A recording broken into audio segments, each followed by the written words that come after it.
I'm home, huh? Hey, why did you come back when you don't belong here anymore? What do you mean I don't belong here? I don't need someone who gives birth to a child with a cheating partner. When I returned home after giving birth at my parents' house, my husband's parents were there, and all my clothes were gone. Not only that, but they were also calling my newborn child the offspring of an affair. There's a limit to how much they can mock someone. Fine. I'll leave as you wish. But once I'm gone, where will you live? I'll live here, of course. I'll take this house as compensation for alimony. Do you really think you can do that? Because this house is. My husband was so confident until he heard what I had to say. Then his smirk disappeared, and he turned pale, collapsing to his knees. I'm Yasmin, a 31-year-old homemaker. I met my husband, John, through a friend's introduction, and we married after a year of dating. We both wanted children, but even after a year of marriage, we were not blessed with any. However, our marriage wasn't troubled aside from our inability to conceive, and I had built a good relationship with his parents. This evening, my dad and mom are coming over. How about we go out for dinner? Sure, I'll get ready. We decided to go out for dinner with his parents that day, but I quickly realized it was my mother-in-law's considerate gesture. After a year of marriage and no children, I started to think there might be something wrong with me. So, I recently began fertility treatments. But there were no visible results. I heard there are many reasons for infertility, and we didn't know why we couldn't have children. The journey with no end in sight was exhausting. I was beginning to dread going to the hospital to face no progress and was thinking of giving up on fertility treatments, but then my mother-in-law reached out to help. She had undergone fertility treatments to conceive my husband, so she understood my feelings the best. She comforted me over the phone after my hospital visits. The treatments were costly and unproductive, and she probably sensed my despair from my voice. Until a year ago, she was a stranger to me, but I was grateful for her kindness.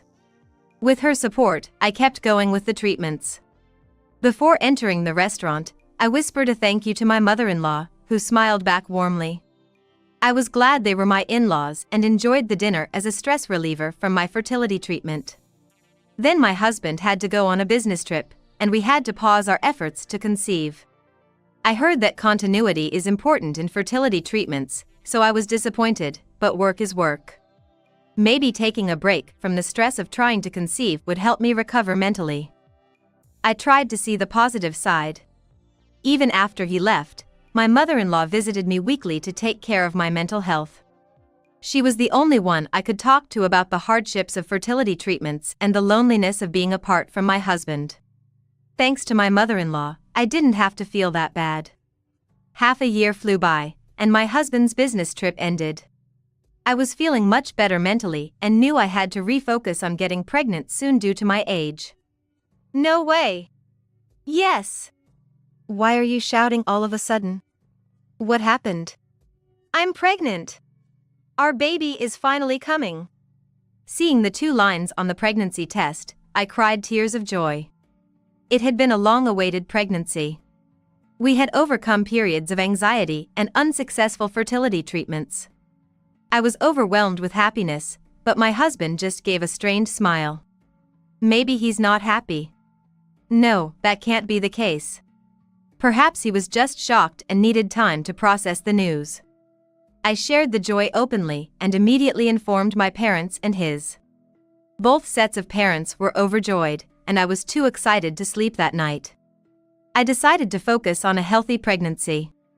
But the next day, I assume you know, but I'm busy with work, so I can't help much around house duties. Don't bother me too much, okay? His tone wasn't harsh, but I was at a loss for words. I felt good that morning after finding out about the pregnancy, but what did he mean by that? His strained smile from the day before and now this. Maybe he wasn't happy about the pregnancy. But that couldn't be true. We had overcome difficult times together to reach this point in our pregnancy. He was busy with work, so maybe there was no deeper meaning to his words. I planned to return to my parents' house for a while, so I didn't take it too seriously. But my discomfort with my husband's attitude began when my morning sickness started. I don't know if it's morning sickness or what, but constantly buying ready to eat is expensive, and I can't relax after work. Give me a break, will you? Sorry. I'll cook tomorrow. There's no tomorrow for someone who can't do it today. He must be stressed out because he is tired from work. I felt guilty for not being able to meet his expectations for housework and meals due to my severe morning sickness in my first pregnancy. But morning sickness won't last forever. Once it eases, I should be able to do more around the house and hopefully, our relationship will get back to normal. I thought. I can't just be soft on myself, especially for our upcoming child and my husband, who's always working hard. I pushed myself to cook and do housework as much as possible, even with the morning sickness, but it seems my efforts didn't reach him. Gradually, he stopped coming home at night and began spending his evenings out. My hormonal imbalances from the pregnancy made me feel mentally unstable. I worried if we couldn't resolve our issues before the baby's birth, could we really build a happy family of 3? Such anxieties continued on the nights he was absent. But as I struggled through each day, I suddenly found myself in the 7th month of pregnancy and decided to return to my parents' house. I had already discussed this with them and my husband. Honestly, I felt more at ease going back to my parents' house than staying with my husband.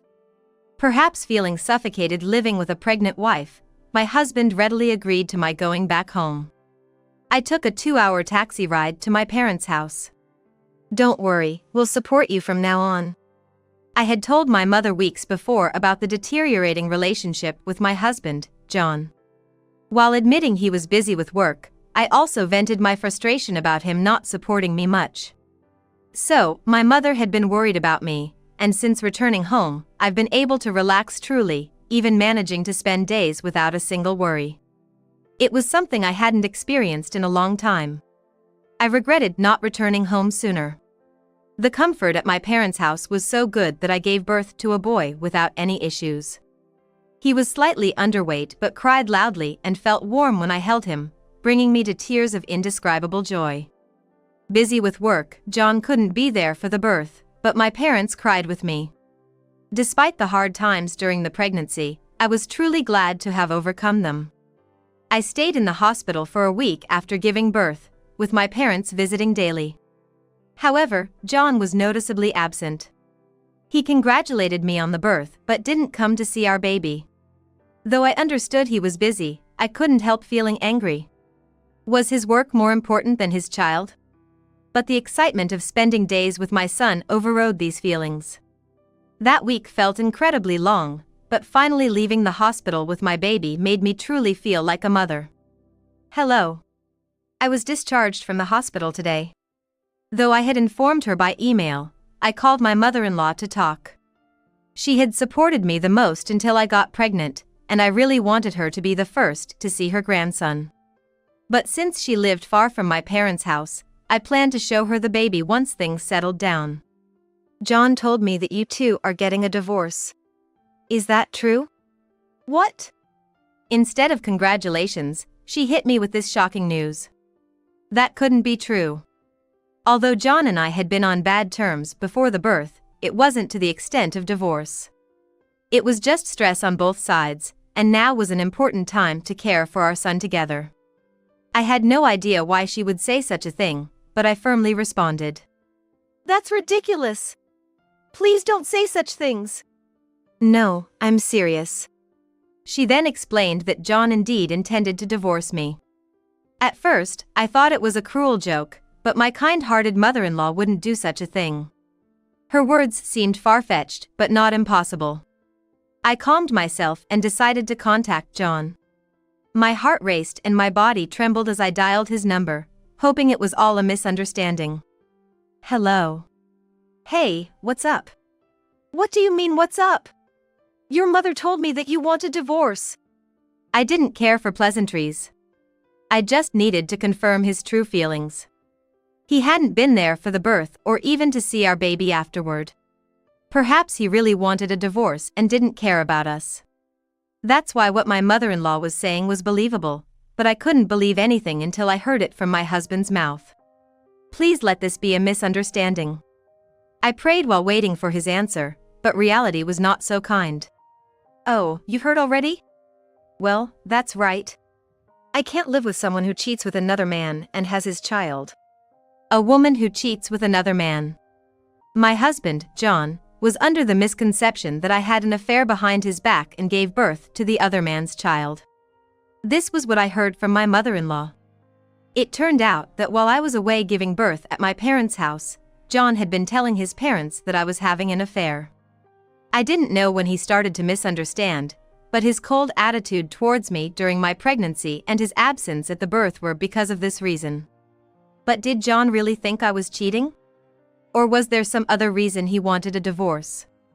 I couldn't tell, but I knew I had to talk to him in person, so I decided to return to our house a month after returning to my parents. I'm home. Huh? Why did you come back? I told you, you have no place in this house. It seemed John hadn't got my message about coming home today. Perhaps he had blocked my number. Well, it didn't matter to someone who was considering divorce. I wasn't surprised by his cold reception. I continued calmly without losing my composure. Do you really intend to divorce me? There's no proof I cheated. I know you've been cheating. Plus, I've already moved my parents out and got rid of your stuff. This house is mine now. John bragged with a smirk, heading to the living room. Following him, I saw my father-in-law and mother-in-law sitting at the dining table, and John, grinning, holding the divorce papers. If we are to divorce, this house is mine since I got it from my parents. You should be the one leaving. That's ridiculous. You cheated, so I'm taking this house as alimony. It's 3 against 1 here. You don't stand a chance. I hadn't done anything to be suspected of cheating. Seeing John's smirking face, I realized everything. He was framing me, thinking he had convinced his parents to be on his side. Was he under the delusion that by creating a 3 against 1 situation, he could take the house? He was gravely mistaken. I'm going to make him suffer from this, thinking that. I was about to argue, John said, we're moving out our stuff. The movers are here. But my mother-in-law retorted. Trapping your wife is despicable. We're leaving. John's face changed from confident smirking to palpable panic. But this was all part of the plan. He thought he had won over his parents, but he underestimated people. Without evidence, why would they believe his word? I had shared many concerns with my mother-in-law and built a strong relationship. Underestimating this was his downfall. After hanging up with John, I called his parents again. I shared what John had said and reiterated that I hadn't cheated. They then became my allies, confessing they had found John's recent actions suspicious. He had suddenly claimed I cheated and that he would take the house, suggesting they live together. They had been living in a rental, so living with John in a house would be financially beneficial. They suspected John was trying to leverage this to take the house from me. He might be clever in a way but careless in the end. And his parents, who knew him best, wouldn't be easily fooled. At this point, it was already decided that my in-laws and I would outsmart John, but one thing was still unclear. Why had John suddenly started this? Our long-awaited child was born, and everything should have been perfect. What happened to him? I didn't have the answer yet. Stop pinning your own affair on others. We're leaving this house, so prepare for alimony and child support. Wait. Mom. What are you talking about? An affair. John and I were both shocked by my mother-in-law's words. He was having an affair? What did that mean? Maybe because he cheated on me, I got in the way and was trying to kick him out. Was he trying to get rid of me to take the house I got from my parents? That's beyond despicable. He's trying to ruin my and my son's life and take a significant asset. Ridiculous. Do you think you can get away with this? Wait. I haven't cheated. Just yesterday, a private investigator gave us the findings. They were supposed to report back in a week, but they had more than enough evidence already, my father-in-law said, pulling out a large envelope from his bag. It contained several photos and a report about 20 pages long, stapled together. The first page read investigation results of infidelity, with attached photos of John holding hands with a young woman. Disgusting. I glared at John, seeing him now as nothing more than a base creature driven by his desires. He seemed like nothing more than a creature driven recklessly by his own desires, less than an animal. I was speechless, but upon closely examining the photos, there were some capturing the moment he entered a hotel. Despite just having a child, it was apparent he had no awareness as a father. My feelings shifted from anger to utter disbelief. Had I really spent 3 years with such a worthless person? This is over now. How are you going to excuse yourself? No. This is. Where's your responsibility as a father? You knew our marriage wasn't just about us anymore after I got pregnant. It was a momentary lapse. I'm truly sorry. There's no way a person who strays so easily can be a fit father. Don't joke around. My rage, which had subsided for a moment, returned in full force as my husband tried to make excuses. I let out all my pent-up anger, slamming the table and yelling at John, who must have been frightened by the sight of me for the first time. He seemed frightened by this new side of me, backing away a couple of steps, hiding the divorce papers behind him. What are you hiding? Just because you're in a bad spot now doesn't mean you can back out of the divorce. I'll grant your wish and ask for child support. No, wait. It's better than being a single parent. Enough. I'd rather raise him alone than have someone like you around.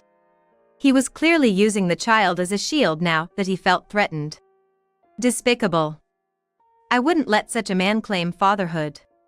My anger escalated to the point where I was almost about to lash out physically when. We're sorry for the trouble. There's no need to get more upset. We'll take responsibility for our disgraceful son and ensure he pays child support. We'll make him leave the house today and handle the rest. I managed to stop myself thanks to my in-laws' intervention. I contacted a lawyer regarding divorce procedure in front of him. He nervously looked at me. Within an hour, his belongings were packed, and he left with his parents for his new residence. Left alone in the room, I felt a sense of loss for a while, trying to calm my mind, but gradually, I started to feel relieved about the outcome. If such a man had a hand in raising my beloved son, he might have turned out as terrible as him. It was a relief that I could prevent it at an early stage. Moreover, having my in-laws on my side until the end was a stroke of luck. I felt a bit guilty about burdening them with their despicable son, but my son was my priority. They understood and took him away, for which I was immensely grateful. I immediately asked the lawyer to proceed with our divorce. Then I decided to sell the house. My ex-husband knew its location, and I couldn't risk him showing up in a fit of vengeance. Being alone with my son, I wouldn't stand a chance if my ex-husband tried something. I also wanted to erase all memories associated with him. The house, initially bought as an investment by my father, was in a prime location and sold quickly. With that money, I could live comfortably without working for a while. My plan is to stay with my parents, benefiting from their support while raising my son, at least until he's a bit older. Eventually, due to school considerations, I intend to move to the city. But that's a conversation for the future. For now, I'm focused on settling our current situation. My ex-husband, under his parents' supervision, is working hard to pay me, with his wages being managed by them. I've been meeting with my in-laws every 6 months to show them their grandchild, and during our last meeting, they told me something astonishing. What? His affair partner was someone from his company? I thought he met her at a nightclub or something. Yes, that's right. We were just as shocked. It seems like it got out at the company. Because it was an office affair, he got fired. Now he's working at a factory owned by an acquaintance. He had a somewhat senior position, so he was pretty down after getting fired, but that's irrelevant to us. I never imagined his affair partner was a junior at his workplace. It's appalling to think that someone in a leadership position could behave like that. It's clear why such a person could easily betray me and our son. After getting fired, my ex-husband John also seems to have been cut off by his affair partner. While she's also to blame, it's understandable if she resents John for getting fired. However, unlike John, she's young and has a chance to start over. My ex-husband, who is old enough, had no choice but to work at a factory that was acquainted with his parents-in-law. He's now working at a factory, with his wages being managed by his parents. They've arranged to pay child support in installments. Since his living expenses are covered by his parents, most of his salary goes to me. But what he'll do after that is anyone's guess. It's unlikely that a divorced man with no savings will remarry, and he can't even live with his child he once so desperately wanted.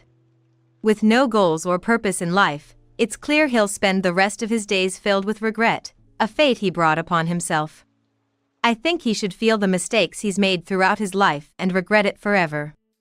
A year has passed since then, and I'm still living with my parents, cherishing my son. Next week, we have our biannual dinner with my in-laws. We maintain a good relationship, and they always look forward to seeing their grandson. Despite my ex-husband being the worst, I want to keep a good relationship with my in-laws. In life, it's crucial to have people who care about you and whom you genuinely value. As for people like my ex-husband, who fit into neither category, it's best to cut ties and enjoy my life.